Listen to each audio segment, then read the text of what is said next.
kancing di atas topi bisbolmu semata-mata untuk estetika. Omong-omong, kancing kecil ini punya nama loh. Kalangan profesional menyebutnya squacho. Fungsi awalnya untuk menyatukan 4 potong kain topi itu. Ketika pembuatan topi makin maju, potongan kain nggak perlu disatukan dengan kancing lagi hingga squacho ditiadakan. Tapi tampilan topi jadi lain tanpa kancing ini. Nggak lama setelah itu, squacho kembali dipakai karena banyaknya permintaan.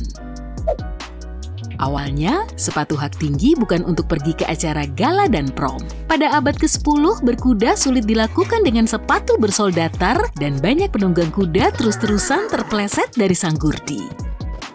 Hak tinggi membantu mengatasi masalah itu, cengkeraman lebih kuat dengan sepatu hak tinggi hingga model ini makin populer. Selanjutnya, hak tinggi jadi aksesoris mode sebagai pelengkap pakaian bergaya. Orang-orang terkenal gak mau tampil tanpa ini, berkuda dengan sepatu berhak tinggi yang mewah setara dengan punya mobil sport mewah.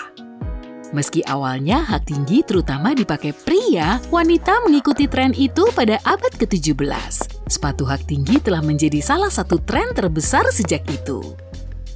Pada masa Romawi kuno, garam begitu berharga hingga orang menyebutnya emas putih. Dengan udara panas terik dan tanpa kulkas, garam berfungsi untuk mengawetkan makanan, terutama daging dan ikan. Sebagai bonus, garam bikin semuanya lebih lezat. Sal atau garam dalam bahasa Latin juga dipakai sebagai pengganti uang untuk membayar gaji. Dari sanalah asal kata salary atau gaji. Padi merupakan bahan makanan budidaya tertua dalam sejarah manusia, awalnya dari rumput liar yang tumbuh di lembah di Asia Tenggara. Sekarang beras menjadi makanan pokok dan bahan makanan global yang populer bagi 3,5 miliar orang. Sulit dibayangkan dunia tanpa panggilan video lewat kamera ponsel atau laptopmu. Teknologi telah membantu inovasi yang membawa perubahan seperti bekerja dari rumah. Tapi tujuan awal video call jauh dari pemakaian kita sekarang. Teknologi ini dikenalkan untuk memastikan bahwa kopi masih di dalam ceret. Pada tahun 1993, para peneliti di University of Cambridge merasa kesal ketika mereka beristirahat untuk minum kopi, ternyata ceretnya telah kosong. Maka mereka membuat alat untuk memonitor ceret itu dan memasang kamera yang menyiarkan ceret kopi secara langsung. Berkat para peneliti itu, kita sekarang bisa bekerja jarak jauh dengan memakai piyama. Kita mengenal Albert Einstein karena berbagai prestasinya, tapi ada penemuannya bersama orang lain yang terlewatkan. Bersama muridnya, dia merakit kulkas yang dimodifikasi. Kulkas ini nggak kayak yang kita pakai sekarang. Pada tahun 1920-an, kulkas belum cukup aman karena melepaskan gas-gas beracun. Einstein ingin membuat kulkas lebih aman yang nggak butuh listrik, tanpa suku cadang bergerak, dan cuma butuh sebuah sumber panas untuk beroperasi. Sayangnya dana nggak cukup hingga proyek itu terhenti. Kemudian pada tahun 1950-an, kulkas listrik menjadi populer.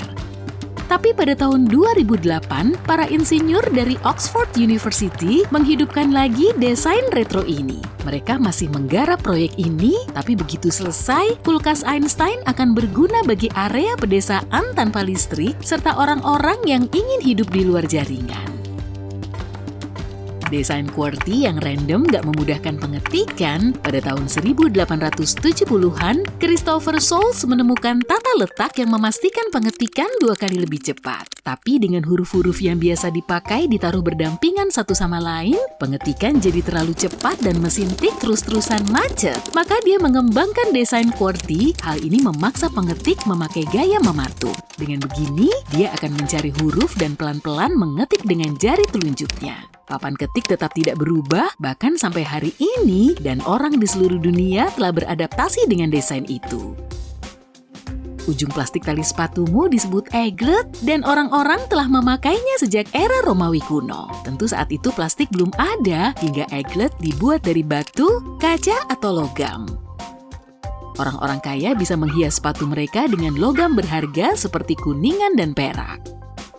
Mana yang lebih dulu, pesawat TV atau remote controlnya? Teknologi yang dipakai remote control lebih tua beberapa dekade loh. Pada 1898, Nikola Tesla membuat mesin pengendali alat-alat mekanik dengan gelombang radio. Awalnya dia mencoba menjual ide alat yang beroperasi dengan gelombang radio melalui perahu kendali jarak jauh, tapi calon pembeli nggak tertarik. Dia berpikiran lebih maju dari eranya karena remote control akhirnya dipakai untuk televisi pada tahun 1956. Seorang insinyur Percy Spencer tanpa sengaja menemukan sesuatu yang brilian pada tahun 1945. Dia sedang menggarap tabung vakum baru, magnetron, yang dipakai di sistem radar awal. Ketika menggarap proyek ini, dia mendapati coklat di sakunya meleleh. Menyadari potensi pemanasan magnetron, dia memakainya untuk biji-biji jagung yang berubah menjadi popcorn. Dia lalu mengujinya dengan telur, tapi semua berantakan. Jadi begitu kuning telur dibersihkan, dia mencoba merakit kotak logam, menyimpan energi di dalamnya, dan pada saat itulah oven microwave pertama tercipta. Pada tahun 1733, seorang duke di Inggris meminta William Kent, seorang arsitek, untuk menciptakan alat bepergian untuk anak. William menerima dan membuat stroller pertama, tapi alat ini nggak perlu didorong. Sebagai ganti pegangan, stroller dibuat mirip kereta dan ditarik kambing atau kuda poni kecil. Cuma beberapa stroller yang dibikin karena biayanya mahal. Lebih dari 100 tahun kemudian, pada tahun 1848, stroller pertama dengan gagang pendorong tersedia dan harganya lebih terjangkau.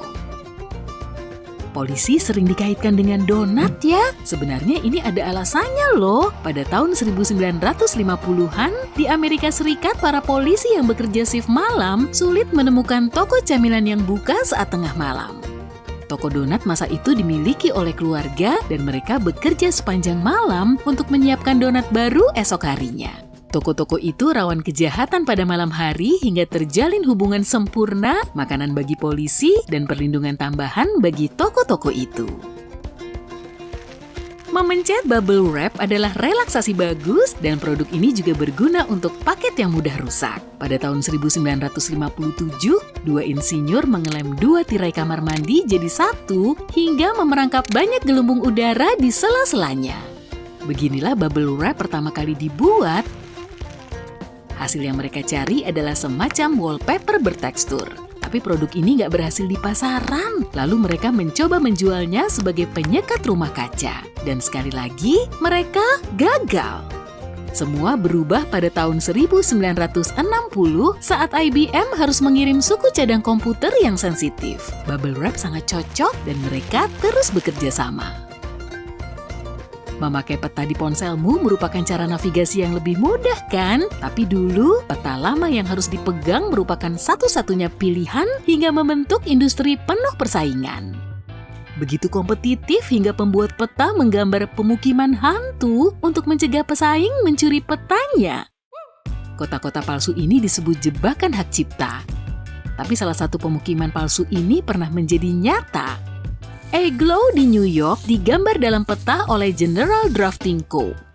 Pembuat peta pesaing juga memasukkan kota ini ke peta mereka dan jebakan hak cipta itu pun kena. Tapi di pengadilan, mereka menemukan bahwa pada tahun 1950, sebuah toko serba benar-benar didirikan di Eglow. Pemiliknya berasumsi Eglow adalah area sebenarnya berdasarkan peta itu. Maka dia menamakan toko itu mengikuti nama kota tersebut. Jadi nggak ditemukan pelanggaran karena secara teknis, Eglow memang ada berkat toko serba itu. Pada tahun 1943, Vesta Stout dari Illinois sedang mengemas bingkisan. Dia kecewa dengan selotip kertas karena akan hancur jika basah. Jadi dia meminta bosnya untuk membuat selotip tahan air, namun permintaannya diabaikan, tapi dia tetap menulis surat ke Presiden Roosevelt berisi ide tentang cara membuat selotip yang lebih bagus. Dia tidak hanya memberikan konsepnya, tapi juga desain detailnya. Presiden menyetujui idenya dan memerintahkan perubahan. Selotip baru itu sangat membantu dalam transportasi barang yang diinginkan semua orang dan mereka mulai menjualnya ke toko perangkat keras. Pada tahun 1950-an, banyak orang membalut saluran udara atau air duct hingga lakban dengan salah kaprah disebut duct tape. Tapi perekat di sisi yang lengket nggak tahan suhu dingin dan panas yang menyebabkan lakban terlepas. Meskipun begitu, orang terus memakainya untuk hampir semua hal lain.